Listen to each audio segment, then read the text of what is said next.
Municipal ఎన్నికలు నిర్వహించాలని చెప్పి రాష్ట్ర ప్రభుత్వ నిర్ణయాన్ని వ్యతిరేకిస్తూ బీసీ జేఏసీ ఆధ్వర్యంలో తెలంగాణ రాష్ట్ర వ్యాప్తంగా ఎక్కడికక్కడ అన్ని నియోజకవర్గాలు, మండల కేంద్రాలు, జిల్లా కేంద్రాల్లో పెద్ద ఎత్తున నిరసన కార్యక్రమాలు చేపట్టడం జరిగింది. అందులో భాగంగానే ఈరోజు హైదరాబాద్లోని రాజ్యాంగ నిర్మాత డాక్టర్ బాబాసాహెబ్ అంబేద్కర్ గారి విగ్రహం వద్ద బీసీ జేఏసీ ఆధ్వర్యంలో ఇక్కడ పెద్ద ఎత్తున ధర్నా చేస్తూ నిరసన వ్యక్తం చేయడం జరుగుతుంది. ఇలా మున్సిపల్ ఎన్నికలు పెట్టడానికి ప్రభుత్వానికి తొందర ఏమొచ్చింది? 42% రిజర్వేషన్లు హామీని విస్మరించి 42% రిజర్వేషన్లు అమలు చేసిన తర్వాతనే ఎన్నికలు నిర్వహిస్తామని రాష్ట్ర ముఖ్యమంత్రి రేవంత్ రెడ్డి గారు ప్రకటించి ఇప్పుడు దొంగచాటుగా దొడ్డిదారిన ఇలా హడావిడిగా సంక్రాంతి పండుగ సెలవులను ఉపయోగించుకొని మున్సిపల్ ఎన్నికలు పెట్టాల్సినటువంటి అవసరం ఏమొచ్చింది?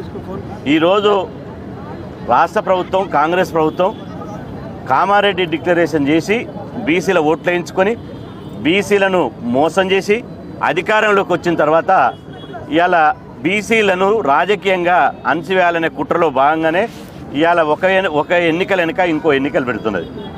గ్రామ పంచాయతీ ఎన్నికలు పెట్టినప్పుడు ఇదే రాష్ట్ర ప్రభుత్వం మేము గ్రామీణ ప్రాంతాల్లో పాలన అస్తవ్యస్తమైంది, కేంద్రం నుంచి రావాల్సినటువంటి నిధులు ఆగిపోతున్నాయి, ఒకవైపు కోర్టులు మా మెడ మీద కట్టిపెట్టినాయి కాబట్టి కేవలం గ్రామ పంచాయతీ ఎన్నికలు మాత్రమే మేము నిర్వహిస్తామని చెప్పడం జరిగింది. మిగతా మున్సిపల్ ఎన్నికలే కావచ్చు, ఎంపీడీసీ, జెడ్పీడీసీ ఎన్నికలే కావచ్చు, ఈ 42% అమలు చేసిన తర్వాతనే ఎన్నికలు పెడతామన్నారు.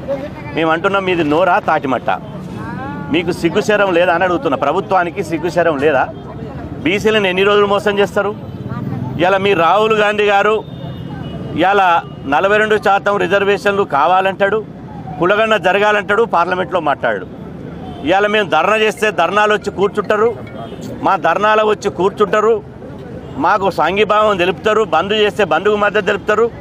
ఇవాళ తీర చూస్తే ఎన్నికలప్పుడు ఇవాళ గతంలో బీఆర్ఎస్ ప్రభుత్వంలో జరిగినటువంటి ఎన్నికల్లో జరిగినటువంటి రిజర్వేషన్లు అవుతుందో అంతకంటే తక్కువ ఇస్తున్నారు. ఇంతకంటే సిగ్గుమాలిన చర్య ఇంకేమన్నా ఉందా?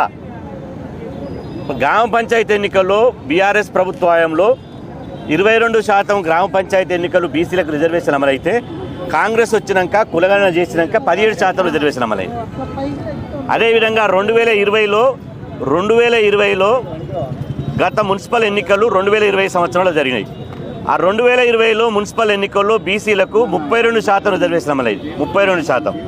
కానీ ఇప్పుడు 2026లో జరిగేటువంటి రిజర్వేషన్లలో ఎన్నికలలో, మున్సిపల్ ఎన్నికల్లో బీసీలకు 31% మున్సిపల్ చైర్మన్లలో, 30% కార్పొరేషన్ ఎన్నికల్లో, 28% కౌన్సిలర్లు కార్పొరేటర్ ఎన్నికల్లో ఇవాళ జరుగుతున్నాయి. అంటే గతం కంటే కులగణన చేసి మేము అది చేస్తాం, ఇది బిక్తాం, అది బిక్తాం అని చెప్పి ఇవాళ కులగణన చేసిన తర్వాత గత ప్రభుత్వం కంటే ఈ రిజర్వేషన్ తక్కువ ఎట్లా వస్తాయి? ఇది కాంగ్రెస్ ప్రభుత్వం సమాధానం చెప్పి తీరాలే. లేకపోతే మిమ్ములు బీసీ సమాజం మిమ్మల్ని బీసీ సమాజ ద్రోహులుగా ప్రకటిస్తారని చెప్పి సందర్భంగా హెచ్చరిస్తున్నాం. ఇవాళ మేడారంలో క్యాబినెట్ మీటింగ్ పెట్టిరు. క్యాబినెట్ మీటింగ్ పెట్టి వాళ్ళ ఎచ్చులేంది? వాళ్ళ క్యాబినెట్ మీటింగ్ పెట్టి మేము ఎవ్వరు కూడా చరిత్రలో ఇంతవరకు క్యాబినెట్ మినిస్టర్లు ఒక వనదేవతల దగ్గర మేడారంలో క్యాబినెట్ మీటింగ్ పెట్టారు. క్యాబినెట్ మీటింగ్ పెట్టి మేడారంలో పెట్టడం వల్ల బహుజనులకు ఏమన్నా ప్రయోజనం ఉందా?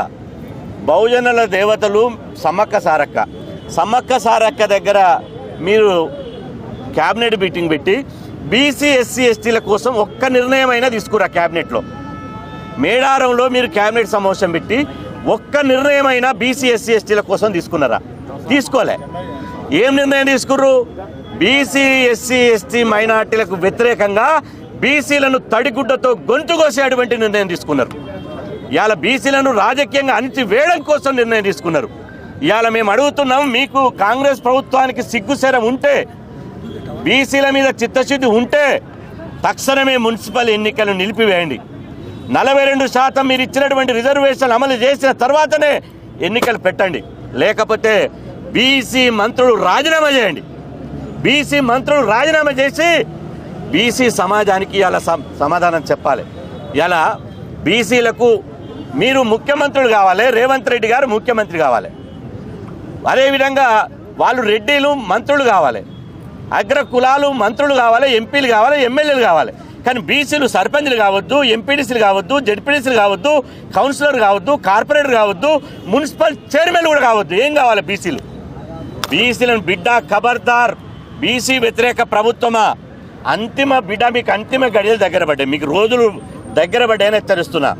మీరు గతంలో నెదురుమల్లి జనార్దన్ రెడ్డి ఎట్లయితే బీసీలతో గోక్కొని ముఖ్యమంత్రి పీఠాన్ని కోల్పోయిండో, బీసీలతో మీరు గోక్కుంటే అదే గతి పడుతుందని చెప్పి హెచ్చరిస్తున్నాం. ఇవాళ ప్రతిపక్ష పార్టీలు ఉన్నాయి. ప్రతిపక్ష పార్టీలకు ఎంత సిగ్గు ఎగ్గు లేదంటే ప్రభుత్వం తానా అంటే ఈ తందన అంటున్నాయి, అవి తానా అంటే ఈ తందన అంటున్నాయి. ఎందుకంటున్నాయి? మున్సిపల్ ఎన్నికలు పెడతాంటే బీజేపీ నేను సై, బీఆర్ఎస్ నేను సై. అరే మీకు నిజంగా బీసీల మీద చిత్తశుద్ధి ఉంటే రేవంత్ రెడ్డి గారిని ఎందుకు నిలదీయడం లేదు? మీరు 42% బీసీలకు రిజర్వేషన్ అమలు చేయకుండా మున్సిపల్ ఎన్నికలు ఎట్లా పెడతారని ఎందుకు కేటీఆర్ గారు నిలదీయడం లేదు? ఎందుకు కేసీఆర్ నిలదీయడం లేదు? ఎందుకు బీజేపీ అధ్యక్షుడు రామచంద్రరావు గారు, కేంద్ర మంత్రి కిషన్ రెడ్డి గారు ఎందుకు నిలదీయడం లేదు? అంటే వీళ్ళందరూ ఒకే తాను ముక్కలు. కాంగ్రెస్, బీజేపీ, బీఆర్ఎస్ ఈ మూడు బీసీలను రాజకీయంగా బొందబెట్టడానికి మాత్రమే మున్సిపల్ ఎన్నికలు వస్తున్నాయి. నిజంగా కాంగ్రెస్ పార్టీకి బీసీల మీద చిత్తశుద్ధి ఉంటే నిన్న కనీసం మేడారంలో జరిగినటువంటి క్యాబినెట్లో చట్టపరంగా 42% మేము ఇవ్వలేకపోతున్నాం. మమ్మల్ని క్షమించండి. మేము చేయాలనే ప్రయత్నం చేసినాం, కానీ మాతో సాధ్యమైతలేదు. మాది తప్పయింది. కానీ పార్టీ పరంగా 42% ఇస్తాను ఎందుకు ప్రకటించలేదో సమాధానం చెప్పి తీరాలే.